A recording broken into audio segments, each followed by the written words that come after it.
Good afternoon or good morning, wherever you are joining this webinar from. Welcome to this webinar from the NIOSH Total Worker Health Program, How Work Can Impact Mental Health and What Leaders Can Do. My name is Dr. Donjania Williams, and I'm a Health Communication Specialist for the NIOSH Office of Extramural Programs. It is my pleasure to serve as the moderator for today's webinar. On behalf of NIOSH's Total Worker Health Program, we are delighted to have you with us today.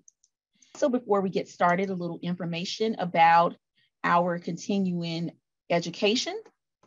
Free continuing education credits are available for this presentation through the CDC's Training and Continuing Education online system. We are pleased to be able to offer the following continuing education types that you can see at the top of your screen. Detailed instructions on accessing the Training and Continuing Education office site are available for download at the website shown at the top of your screen. That website is tceols.cdc.gov.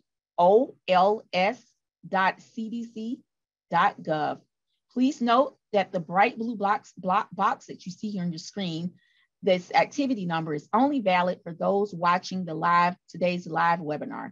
You will need the course access code to receive credit. The gray activity number that you see here on your screen is to be used only by those who view the webinar recording or attempt to access CEUs after March 14th, 2022. We are recording today's webinar, and we plan to post the webinar recording on the Total Worker Health webinar page within a month for those who cannot join us today. On behalf of the NIOSH Total Worker Health Program, we are delighted to have you with us today. A little bit about today's featured speakers. We have Dr. Leslie Hammer and Dr. Marie Ann Rosemberg. Dr. Leslie Hammer is a professor in the Oregon Institute of Occupational Health Sciences at Oregon Health and Science University. She's co-director of the Oregon Healthy Workforce Center, which is one of 10 centers of excellence for total worker health funded by NIOSH. She's also professor of psychology at Portland State University and associate director of the Portland State University Occupational Health Psychology Graduate Training Program. She is a leading expert on leadership support training programs, work and family, psychological health of workers, and occupational stress. And more generally, she serves regularly as a consultant on occupational stress and well-being workplace issues. She has been funded by the National Institutes of Health, the Department of Defense, and NIOSH to conduct scientifically rigorous randomized controlled trials evaluating the effectiveness of leadership training on both the leaders and their employees' mental and physical health, safety, and well-being. She has extensive experience in the effectiveness of leadership training on both the leaders and their employees' mental and physical health, safety, and well-being. She has extensive experience in designing, implementing, and evaluating worksite interventions and supervisor training in industries such as healthcare, high-tech, military, and the services sector. Dr. Marie Ann Rosemberg will be our second speaker, and she is an assistant professor at the University of Michigan School of Nursing and a core faculty member in the NIOSH Education and Research Center program at the University of Michigan. Her program of research focuses on addressing occupational health disparities among youth and adult working populations at risk for poor physical and mental outcomes. She aims to mitigate social ecological stressors and remediate the associated pathophysiologic and maladaptive behavioral responses and tertiary outcomes among vulnerable workers. Her work so far has focused on workers in services industries such as hospitality and nail salons, who face particular challenges given that they are overrepresented by women, ethnic and minority groups, and immigrants. In addition to her research, Dr. Rosenberg serves on the CDC NIOSH Healthy Work Design and Wellbeing Cross-Sector Service Council, and she is currently chair of the Chronic Conditions Objective for Phase 2 of the Healthy Work Design Council for the National Occupational Research Agenda, or NORA. And with that, I will turn the webinar over to Dr. Leslie Hammer. Leslie? Thank you so much, Donjania. It's wonderful to be here, and I think what we are addressing today is such an incredibly important topic. So as Donjania said, I am a professor at Oregon Health and Science University and co-director of the Oregon Healthy Workforce Center, which is one of 10 centers of excellence in total worker health. Next slide, please. Thank you. Our Total Worker Health Center focuses on intervention effectiveness. And what I have done is brought my background in industrial and organizational psychology, where I understand the psychology of people at work and how the workplace can impact health and well-being of workers, into the realm of more broadly occupational health. And I actually am as well an associate director of the Occupational Health Psychology program at Portland State University. And here we really focus on the impact of stress, work, non-work stress, and the hazards associated with psychosocial stressors on individual worker health and well-being.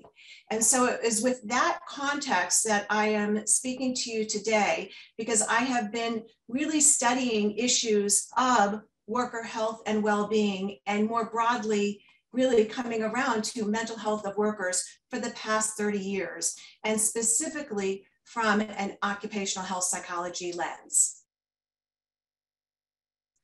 So just to remind everybody or introduce everybody, total worker health is defined by NIOSH as the policies, programs, and practices that integrate the protection from work-related safety and health hazards with the promotion of injury and illness prevention efforts to advance worker well-being.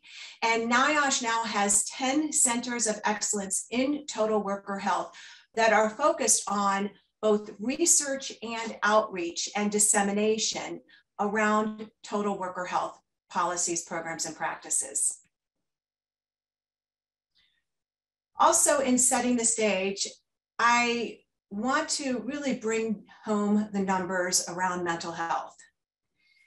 Mental health is a crisis in our country and more broadly around the globe. Among US adults, 1 in 5 experience a mental illness, and 1 in 20 experience a serious mental illness. And what we also know is that suicides are at an alarming rate, and suicides are the second leading cause of death among adults between the ages of 18 and 34. And suicides are occurring at a higher rate than homicides, yet we don't hear as much about suicides.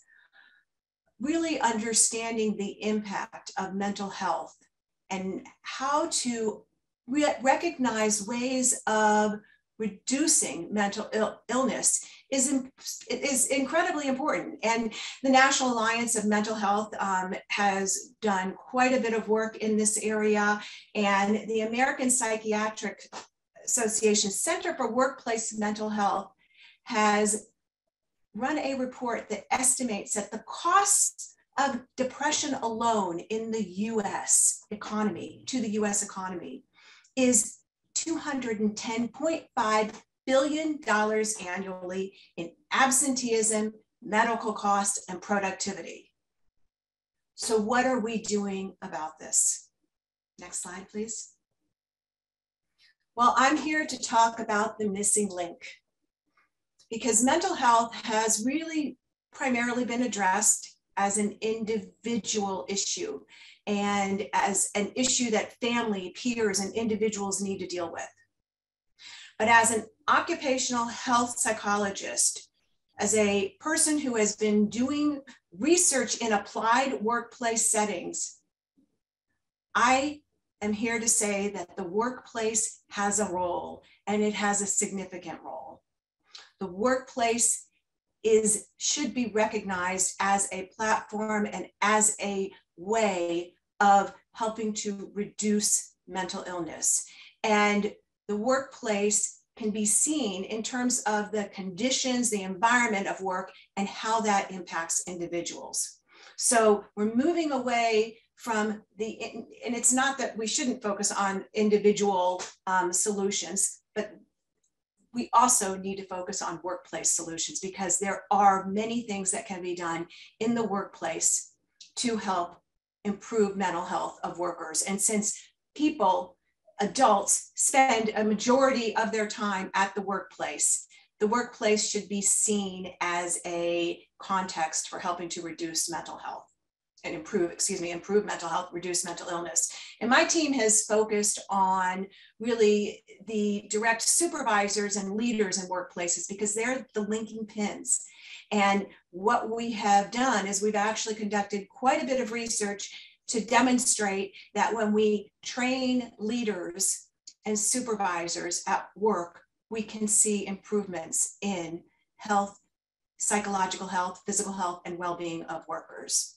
And I will be talking about that next. So stress in the workplace, it's all around. Stress comes from conflict between two opposing forces. Stress is real, and we've been seeing it even more with COVID.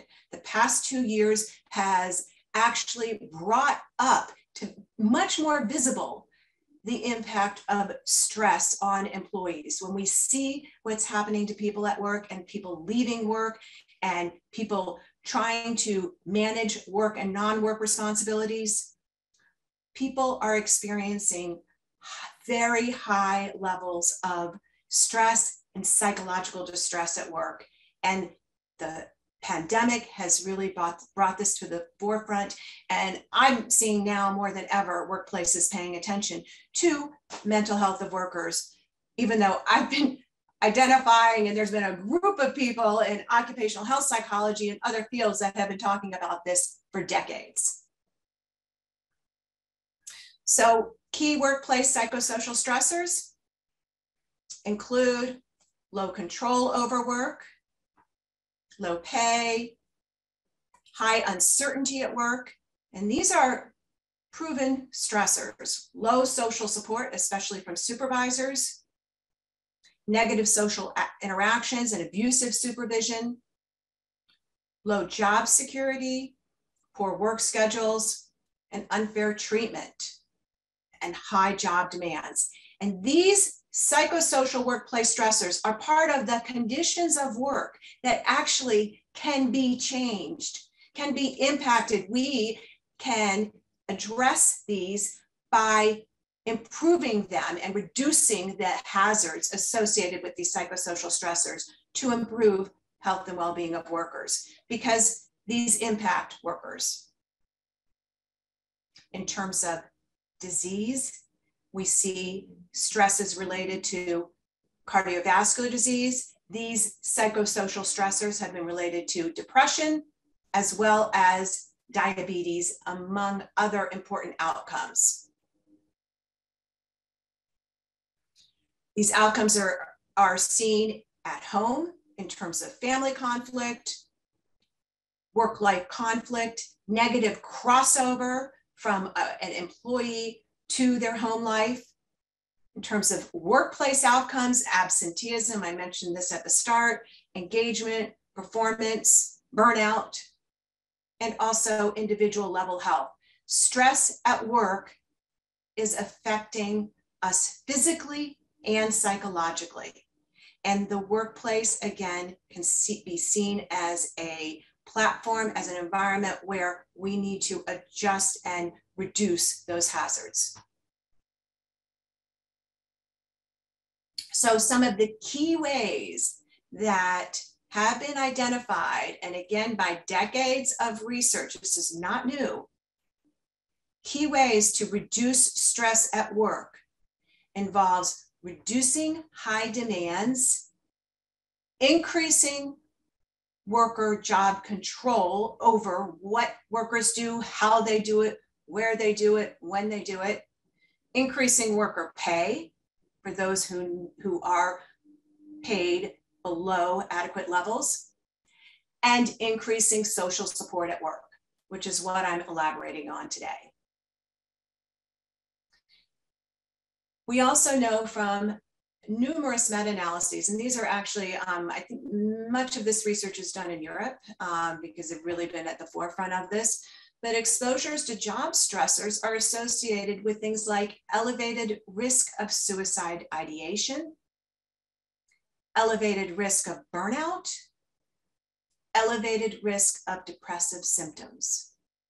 Exposures to job stressors shown over meta-analyses, which are really groups, when you kind of pull together many different studies, we see these relationships. Job stressors are important for us to be paying attention to and understand ways that we can reduce so that we can improve mental health of workers. Again, I target social support as a way of reducing those job stressors. And why? Because I am focusing on a specific condition at work that can be changed, and we can change this through training of supervisors. Social support and social integration are traditionally really have been shown to be related to health and longevity. And so we use this, and my team uses social support and improving social support of leaders as the point of intervention. And this really comes from a line of research in social psychology and other fields that has demonstrated the critical importance of social connections more generally. Social connections are tied to our psychological and physical health. Social connections are related to health. And when we see low levels of social connections due to isolation, loneliness, conflict, we see lower levels of psychological health. Social connection is also related to suicidality. So the way that I target mental health at work is by improving the social connections through supervisor support. And the conceptual model that I use is basically the idea that training leaders, and I'm going to talk about what that training looks like. And I actually want to say that this training has been shown to be effective over and over again, and it's not rocket science. And we're talking about computer-based training that can be done in an hour, and we're seeing impacts on employees 6, 12, and 18 months down the road. That training, we expect, leads to perceptions of how employees perceive their leaders. If the leaders get the training on social support, employees perceive them as more supportive, which then leads to decreased stress, improved team cohesion, improved social connectedness, and reduced help-seeking stigma, which ultimately impacts decreased psychological stress, distress, suicidality, and improved well-being. So improving health and well-being through workers, through supervisor support training has been studied. We've developed training with the help of funding from the NIH, NIOSH, and the Department of Defense through at least 5 very large-scale randomized controlled trials done in the workplace with grocery store workers, with healthcare workers, with information technology workers, with military personnel, with municipal city workers. So this has been used in many different contexts, and now I'm going to talk more about those programs. They're all based on the initial concept of family supportive supervisor behaviors that was developed with my colleague, Dr. Ellen Kosick, when we were part of what was called the Work, Family, and Health Network that was funded by the NIH from 2005 to 2014. And we identified 4 key dimensions of supervisor supported behaviors: emotional support, being responsive, paying attention to how employees are. And we articulate and work and provide examples of these behaviors in the trainings. Instrumental support, helping employees with kind of practical challenges, such as scheduling challenges. Role modeling, you got to walk the talk. You can't be a supervisor who's supportive of work-life integration and not show that you're doing that yourself. And then creative management has to do with the fact that we're in a workplace. You have a department, you have a unit, and that we have to make this work for not just the individual, but also all the team members. And so an example of creative work family management would be to cross-train people so that when somebody has to take a break to leave work, for example, to take a parent to a doctor's appointment, somebody else can jump in, okay? So that's the basis for these trainings. And then what's happened, next slide, is that through all of these different kind of examples and working with different types of workers, I have expanded this concept and really kind of used it as the base, but then expanded it to include training on sleep support, training on safety support. This is again, training the leaders and evaluating the effects on their employees, training on kind of psychological readiness, veteran supportive supervisor training. And now I'll talk about a few of those. So just to go back, the initial Work Family and Health Network research. So why did I even move on beyond that and do anything with further with this training? Because wow, we found that when we trained supervisors and leaders in combination with having them really work on with their employees on improving and increasing control over work, we saw amazing outcomes. We saw improvements in sleep. We saw improvements in children's sleep. We saw improvements in relationships with partners. And these are all just an example of the outcomes that we found from training leaders, supervisors, managers. 6 months, 12 months, 18 months down the road, we see these benefits in workers and their family members. Next slide. So this was extended to the Safety and Health Improvement Program, the SHIP intervention. And I actually conducted this with my colleague, Donald Truxillo. We were, when we were first funded by NIOSH, we worked with the City of Portland municipal field workers. They were they're kind of like construction employees. They were Water Bureau employees and Portland Bureau of Transportation employees. They were field workers. And we trained team leads, and we saw 6 months and 12 months down improvements in blood pressure of the employees. We saw improvements in family support and improvements in these important outcomes for employees. So their health and their well-being improved when their leaders were trained. Next.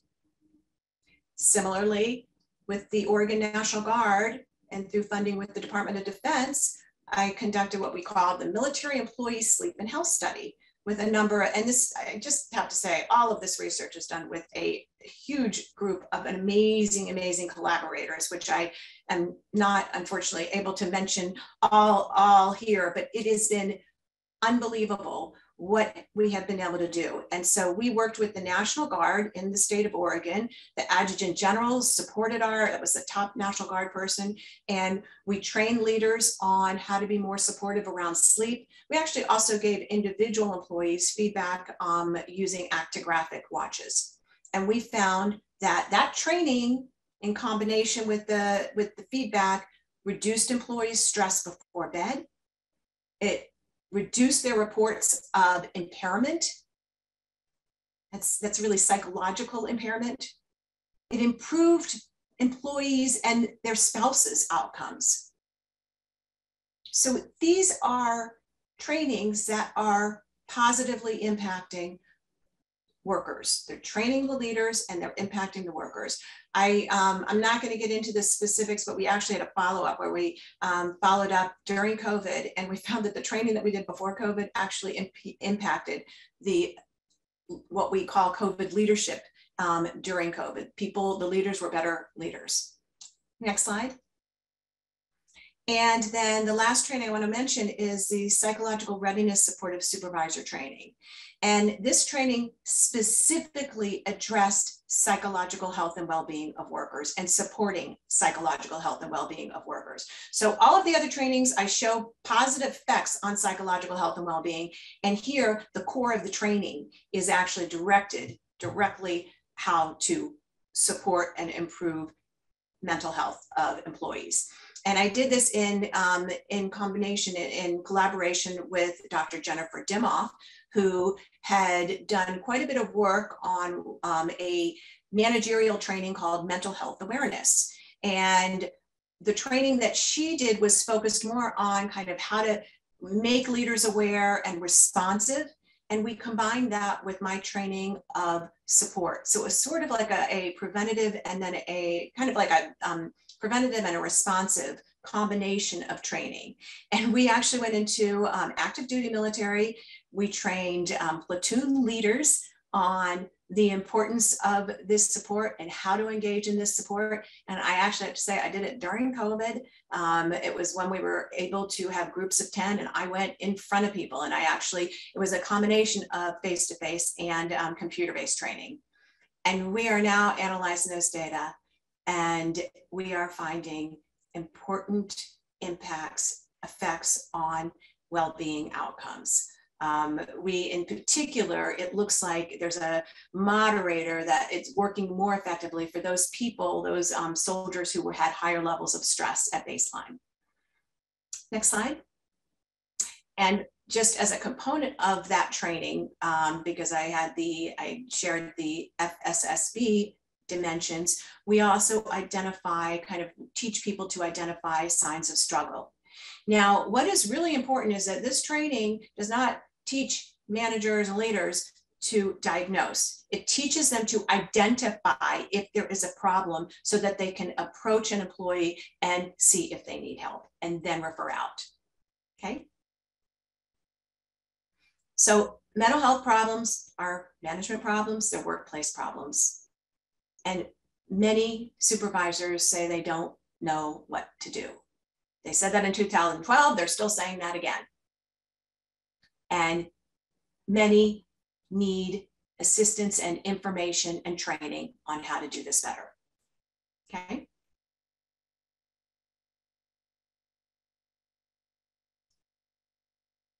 So where can you find this information?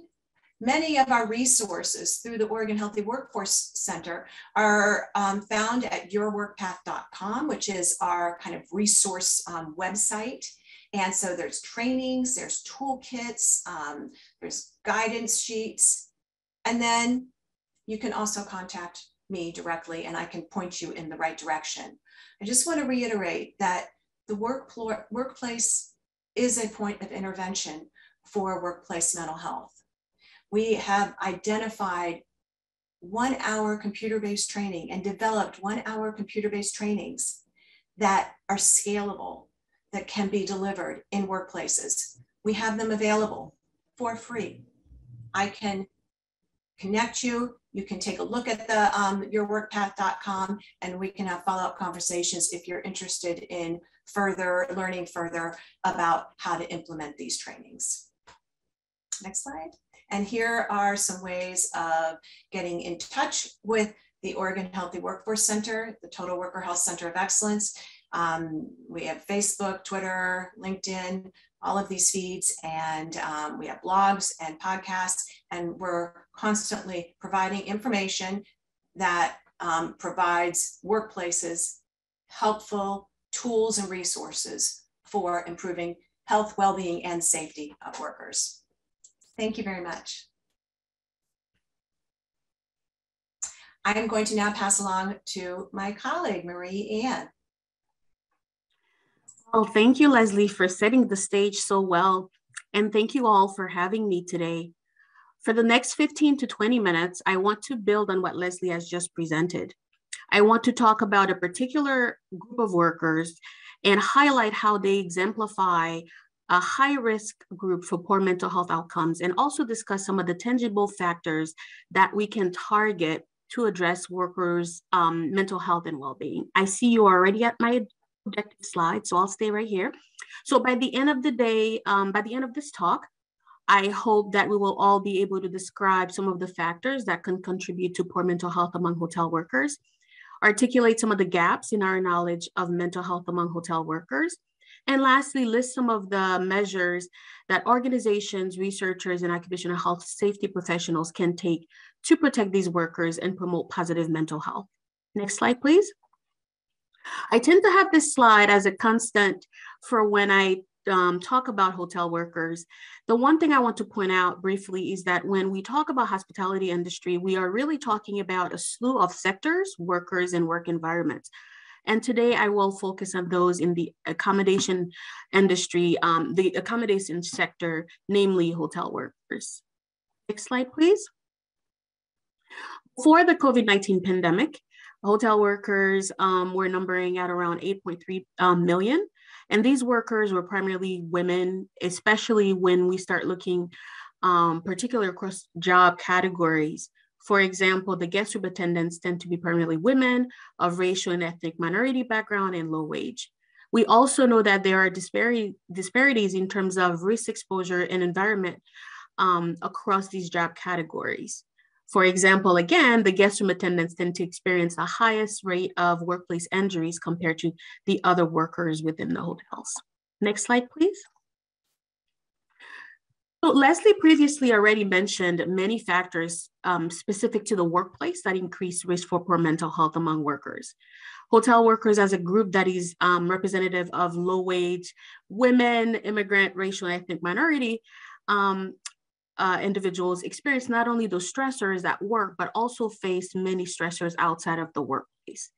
For example, if we take a look at immigration, a large number of low-wage workers are foreign-born, and these workers face particular stressors as immigrants, not only relating to demands and sense of responsibility towards those individuals they leave back home, but also being treated as an outsider, having language barriers, and most importantly, dealing with immigration policies.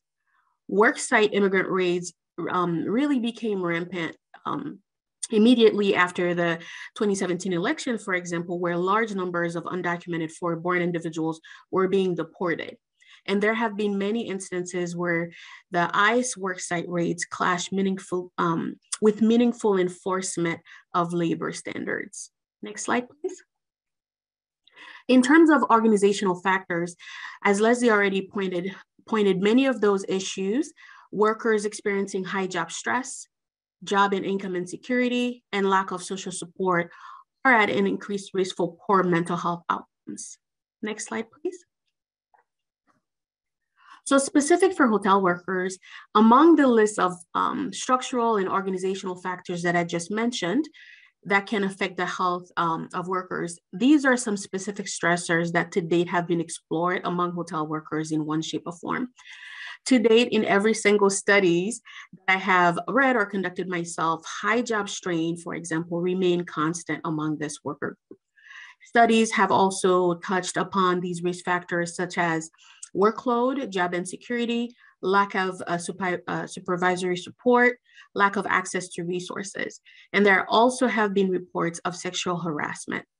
And lastly, there have also been reports of hotel managers not too long ago reporting their workers to immigration law enforcement as mode of retaliation. Next slide, please. Can we see that this industry is one of the hardest hit industries during the pandemic because of travel restrictions and decrease in customer demands? Here in this graph, we can see a peak in unemployment around early 2020, which corresponds well with the surge of COVID-19 when things were shutting down. Although there have been some slight improvement, the unemployment rates of individuals in this industry in the travel, tourism, and accommodation sectors continue to be alarming. Next slide. So in addition to dealing with current job insecurity, these workers also have stress relating to what's going to happen after the pandemic. Some companies during the pandemic right now have moved away from daily room cleaning, for example, with the goal of minimizing exposure. But now that they have become keenly aware of the financial gain of this approach, they are considering adapting it moving forward even after the pandemic ends. So this approach, although beneficial for the employer, has direct impact on the employees. And as we can see here in this table from a report, this heavily impacts a particular worker group, the guest room attendants, in terms of job loss. Also, those who remain employed will now be dealing with dirtier rooms, for example, since they are no longer clean daily, which will also require longer time to clean. Next slide, please.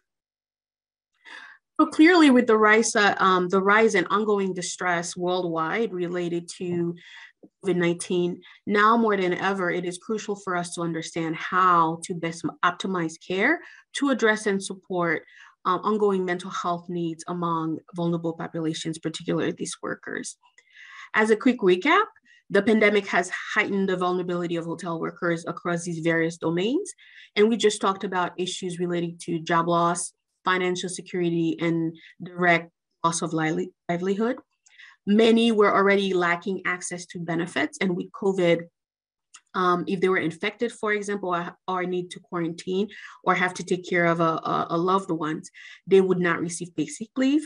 So when we think about the significant impact of the pandemic among these workers, they're indeed facing serious stressors that could endanger their mental health. We also have seen studies in many editorials on the deep disparities in terms of the impact of COVID-19 on particular neighborhoods and groups. And knowing the characteristics of the largest worker groups in hotels, for example, I've been talking about guest room attendants, we can see that there is some intersectionality in terms of the complexity of these disparities and the workers' heightened vulnerability for poor mental health outcomes. Next slide, please.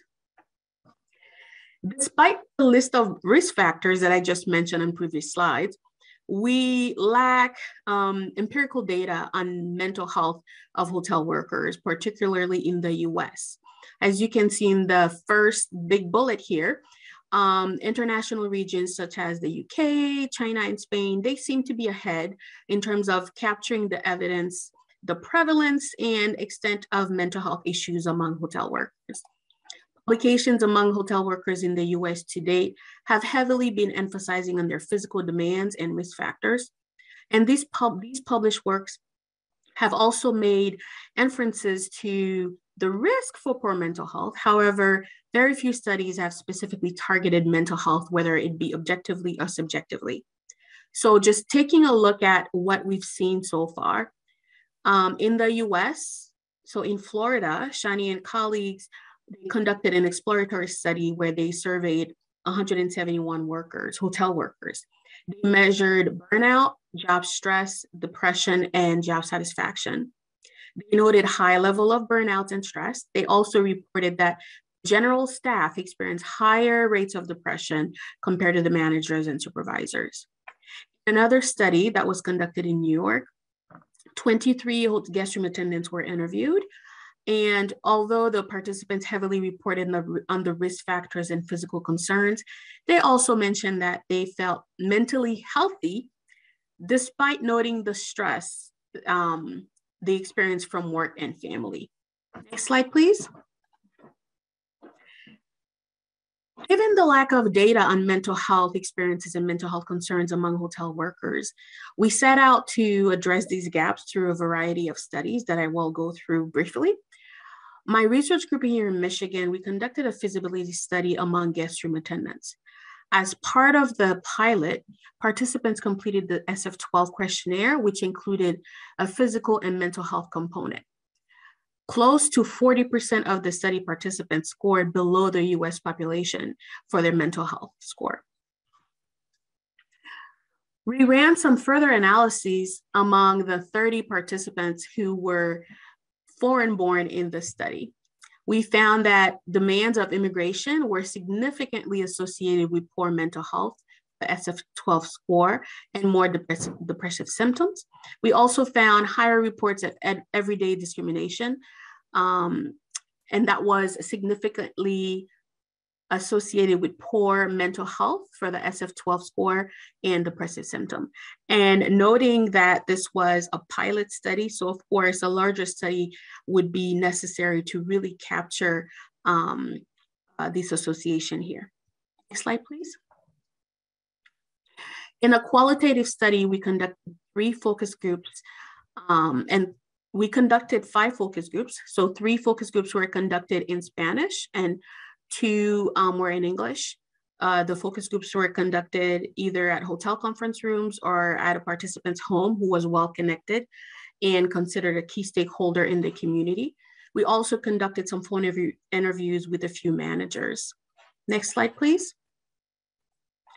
We asked participants what they thought about the term mental health. And these were some of the themes that arose. Some thought that mental health was related to specific mental illnesses such as depression. Others thought that mental health was associated with being crazy. Some thoughts that mental health referred to emotions, attitudes, and feelings that can be controlled. And lastly, some really talked about mental health as a concept that is taboo for them in their family and their communities. Next slide. And these are some quotes from the participants. I wanted to note that the highlighted quotes were from managers. We did find some slight differences in terms of knowledge and beliefs about mental health between the managers and the workers. Managers were more able to articulate their thought process about the concept and about what the concept means to them, for example. As you see here, I will not read all the quotes, but one quote that I want to highlight is this one from the manager that says, "I think that if people get help and they can take the medication like they're supposed to, and they eat healthy and they take their vitamins and exercise regularly, I think they can just be as normal as anybody else." We also see another participant that mentioned that mental health was something that was usually pushed under the rug and that now more people are talking about it. Another participant noted that they're not currently thinking of killing themselves, so that means they're good. Next slide, please. So during our conversation, we also asked participants if we were to develop a program that focused on worker health and safety and well-being, what would they like to see? Overwhelmingly, all the participants pressed the need for stress management. And here are some of the reasons they gave for this need, right? Plain and simple, so that we can learn how to love ourselves. So we can help to improve our self-esteem. And I'm only reporting on the mental health aspect and intervention need, but the interviews were so rich where people really talked about not feeling valued. And this really speaks to that. Next slide, please. Here's another study that we conducted for the pandemic with the goal of exploring the association between work and non-work stressors and health outcomes among hotel workers in Michigan across multiple job categories. Participants completed the effort reward imbalance and the Oldenburg burnout inventory, which takes into consideration the concepts of exhaustion and disengagement from work. Next slide, please. So a total of 224 hotel workers completed the survey, majority of whom were guest room attendants. Interestingly enough, we found little reports of depression. Another interesting finding is that those in customer service were likely to report more depression, higher rates of depression compared to the guest room attendants, which is not what we had anticipated.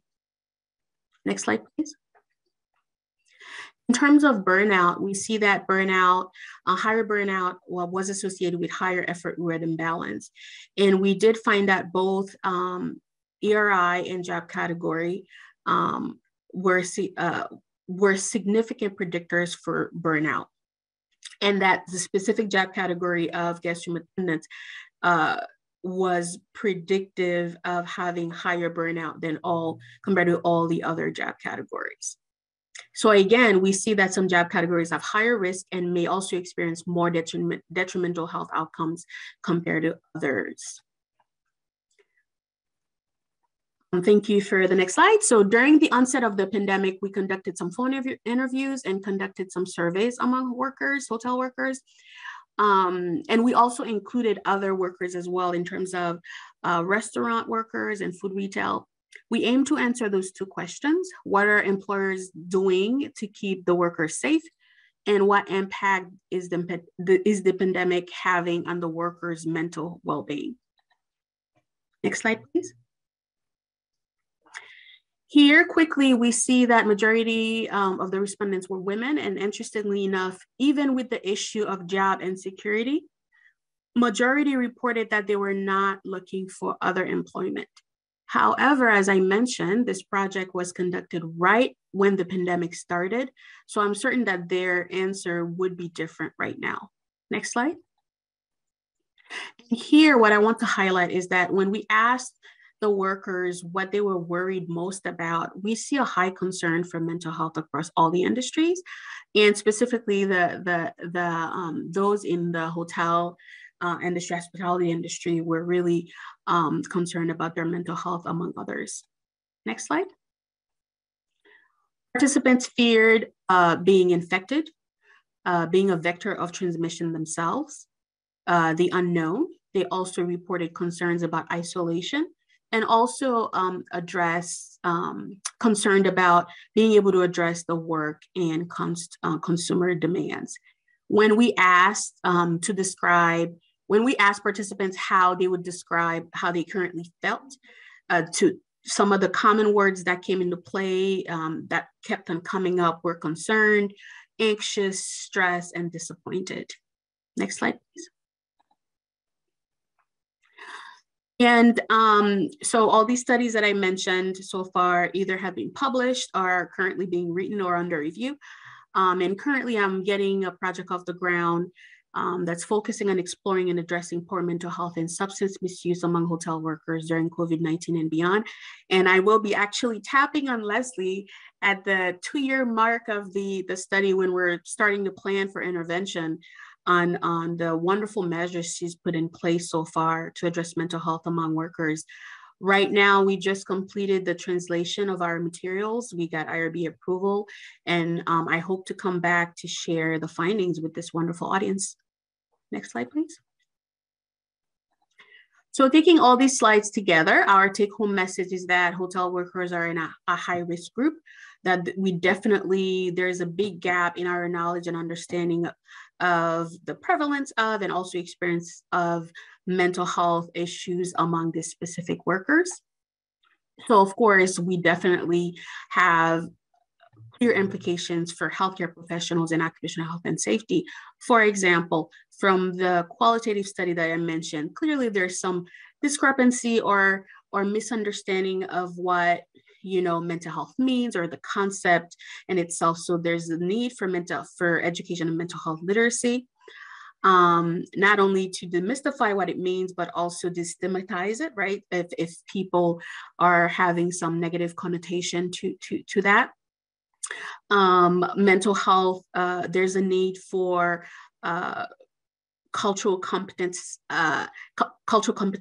among healthcare providers. And also early screening clearly is a need. And also health and occupational health and safety professionals really need to keep in their mind, as we're working on this, the issue of the changing nature of work and its role in mental health, because we clearly have, in previous webinar from NIOSH, we are becoming more aware that the nature of work is changing. So really understanding the potential impact of that phenomenon on mental health among workers is going to be important. Next slide, please. Now, at the organizational level, there's definitely a need to address the root cause that we previously mentioned, right? For example, there's a need for redesign of the job to make them more meaningful for the workers, for example, making the workers feel valued, not only seeing the job as financially, but also psychologically rewarding. Redesigning also include providing better working conditions, all of which will improve mental health risk for the workers. And also having a resilience model that is based on active and open communication between staff and management. Rapid access to psychological assistance. I know that many of the hotel workers may not have access to healthcare insurance, and even those who do, perhaps those healthcare insurance companies do not cover counseling or other measures that target mental health and well-being. So really taking those things into consideration. And again, I put here on the last bullet, taking into consideration the changing nature of work, what that means for the organization, and protecting and their role in protecting the mental health of the workers. application for research. As researchers, we have to think about what's next for us, right? Again, I think we definitely need to have some, clear measure and surveillance data to really have a good number on the prevalence of mental health disorders among hotel workers. There's the need for us to understand the complexity of mental health problems across job categories, because clearly, as I briefly mentioned, we see there are some differences across job categories, not only in terms of risk factors and exposure, but also the outcomes themselves. Interventions, for sure. So we conducted a scoping review of workplace intervention among hotel workers. And what's interesting is we identified only 8 interventions, and of those interventions, only 1 focused on stress management. So there's definitely a need there, and noting also that the study was not done in the US. Next slide, please. So these 2 next slides are my references. And I have my acknowledgement of my team here. And at this time, I would like to thank you all for your attention and go send the podium back to Dejanay. All right, thank you, Dr. Hammer, and thank you, Dr. Rosenberg, for those very fascinating and valuable presentations. We will spend the rest of our time answering questions from our audience. As a reminder, if you have a question, please submit it in the question and answer box at the bottom of your screen. We will do our best to answer all of our questions. And we actually have a few questions that were submitted during the presentation, so we will start with those. This first question, Dr. Hammer, is for you. How do companies balance between providing workers control over their work, such as the where, when, and how, versus the necessary safety measures on when, where, and how to protect workers' health? This is especially relevant for production workers. Absolutely. So safety first, safety first, safety first. That is clearly what is absolutely important. We have to make sure that safety is a number 1 primary. So it is a balance, absolutely, but never at the never taking a chance with safety. So there are many ways of providing workers control over when, where, and how they work, and it may not, and it differs for each type of occupation. Some occupations, some jobs. I mean, in our work. So, for example, healthcare workers. Well, you can't provide a lot of control over where they work. Healthcare workers do work in the healthcare setting. But one way you can provide them with more control is control over scheduling of their work. That's an example. Also providing workers more of a say in how they do their work. So safety absolutely cannot be sacrificed. And just varying the type of control over work and realizing that there are different ways that employees can feel that they have and that they can get a sense of control. While for some, it may be the ability to have a flexible schedule and work from home, for example. Others, that's not feasible, but they may be able to then have much more of input into how and maybe when they work. So that's, I could go on, but I know there are a number of questions. I also want to say that I answered some questions, and I think Maria answered some questions that were in the chat. So we're trying to kind of focus them. So, okay, I'm going to turn it back over to you, Danjania. Okay, thank you, Leslie. And our next question is for you, Dr. Rosenberg. Have you reached out to the unions representing hotel workers in the US? Yes, I actually have. Thank you for this question. So one of the ways I have made stride in connecting with this worker group actually has been through the local union here in Michigan. And I also have been in contact with the union rep for the international and US base. So the answer is yes. However, I will say in direct response to somebody else who also asked about the difference between unionized and non-unionized. I actually have really been intrigued with this because in the few studies that I have done, I have seen some differences in terms of pay and resource access across these individuals. So hopefully this current study that I'm doing, I'll be able to really decipher a difference in terms of mental health outcomes between those who are affiliated with the union or not. And then Dejani, if that's okay, I see somebody ask about Snowball.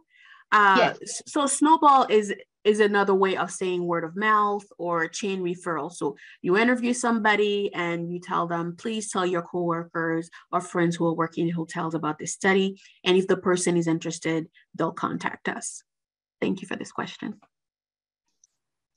Okay, this next question can actually be answered by either one of you as presenters. It says, many supervisors say that it is not their place to address mental distress in their employees. How do you approach people or businesses to change this type of culture?